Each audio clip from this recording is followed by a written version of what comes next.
ఏదా job calendar అంటే ఇప్పుడు మీరు మైసూర్ బజ్జీ తిన్నారా ఎప్పుడైనా? మైసూర్ బజ్జీల మైసూరు నుండి ఎంత వాస్తవమో, నేతి బీరకాయల నెయ్యి నుండి ఎంత వాస్తవమో, ఓ జాబ్ క్యాలెండర్లో జాబులు కూడా అంతే వాస్తవం. అలా జాబే లేదు, అది జాబ్ క్యాలెండర్ కానీ జాబ్ లెస్ క్యాలెండర్. అది అది వేసి మళ్ళీ ఒకసారి పిచ్చోళ్ళని చేసినందుకు ఇక జాబ్ క్యాలెండర్ అని చెప్పి ఆయన వేసి అవతల పడ్డారు. అందుకే ఇవాళ తెలంగాణ యువత ఒక్కొక్కరుగా తెలుసుకుంటున్నారు, అర్థం చేసుకుంటున్నారు, వాళ్ళు కూడా నిజాలు గ్రహిస్తున్నారు. అట్లాగే రైతులు ఎన్ని మాటలు చెప్పిన రైతులకు. కేసీఆర్ కేవలం రైతులను పట్టించుకుంటాడు, రైతు కూలీలను దేక్తలేడు. కేసీఆర్ భూస్వాములకే వత్తాసు పలుకుతున్నాడు, కౌలు రైతులను దేక్తలేడు. మేము 2 లక్షల రుణమాఫీ చేస్తాం, కేసీఆర్ 10,000 ఇస్తాం, మేము 15,000 ఇస్తాం, రైతు కూలీలు నడుచుకుంటాం. ఇన్ని మాటలు చెప్పి ఒక్క రూపాయి ఇచ్చిరు ఎప్పటివరకు? కనీసం రైతు బందే దిక్కులేదు ఈరోజు వరకు. ఈరోజు మనం ఆగస్టు 15 నాడు ఉన్నాం. అదే కేసీఆర్ ప్రభుత్వం ఉన్నప్పుడు టెన్షన్గా జూలై నెలలో నాట్లు పడే టైం వరకు 7,600 కోట్లు టింగు టింగు టింగు మన ఫోన్ మోగుతుండే, 7,600 కోట్లు ఖాతాలో పడుతుండే. అదే ఇవాళ రేవంత్ రెడ్డి కాంగ్రెస్ ప్రభుత్వం రైతు బంధు ఎత్తగొట్టి రుణమాఫీ చేసినామని బిల్డప్ ఇచ్చి ఇయ్యాలటి వరకు కొన్ని గమ్మత్ అనిపిస్తాయి చూస్తుంటే. వాళ్ళకి తెలుగు వస్తుందా రాదా, తెలుగు ఉందా లేదా అర్థం కాదు. ఏకకాలంలో రుణమాఫీ అన్నాడు. 15 ఆగస్టు వరకు చేయకపోతే లక్ష్మీనరసింహస్వామి మీద ఒట్టన్నాడు. మీ దగ్గర పెట్టుకున్నాడు ఏమన్నా? మీ దగ్గర కూడా ఏ దేవుని కాడిపోతే ఆ దేవుని కాడ ఒట్లేసిండు. మరి వీళ్ళు ఏం తారీఖు? భద్రకాళి మీద ఒట్టేసిండా? సమ్మక్క సారక్క మీద ఒట్టు, భద్రకాళి మీద ఒట్టు, లక్ష్మీనరసింహస్వామి మీద ఒట్టు. ఇలా 15 ఆగస్టేనా? 15 ఆగస్టు లోపల చేస్తా అన్నాడా? అయిందా మరి రుణమాఫీ? 2 లక్షల రుణమాఫీ 15 ఆగస్టు లోపల చేస్తా అన్నాడు. మరి ఇప్పుడు ఆ దేవుళ్ళ సంగతి ఏంటి? వాళ్ళెంత బాధపడాలి అంటే ఆఖరికి దేవుళ్ళ కూడా ఇచ్చిపెట్టలే ఓట్ల కోసం. ఏ దేవుడు కనబడితే ఆ దేవుడి మీద ఒట్టేసి అవద్దని చెప్పిండు.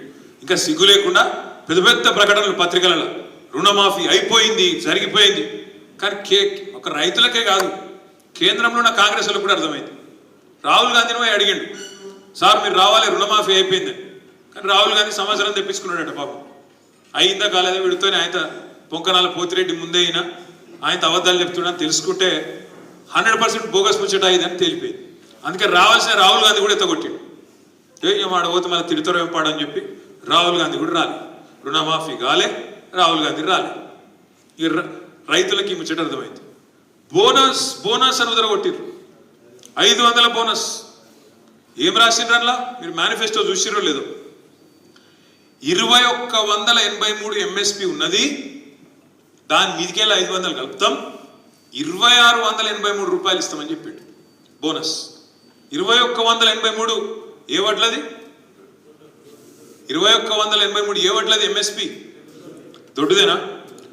మేనిఫెస్టోలోనేమో దొడ్డు వడ్లది పెడతాడు. మేనిఫెస్టోలో పెట్టినప్పుడేమో ఎంఎస్పి 2,183, బోనస్ 500 కలిపితే 2,683 రూపాయలు ఇస్తా అని చెప్పిండు.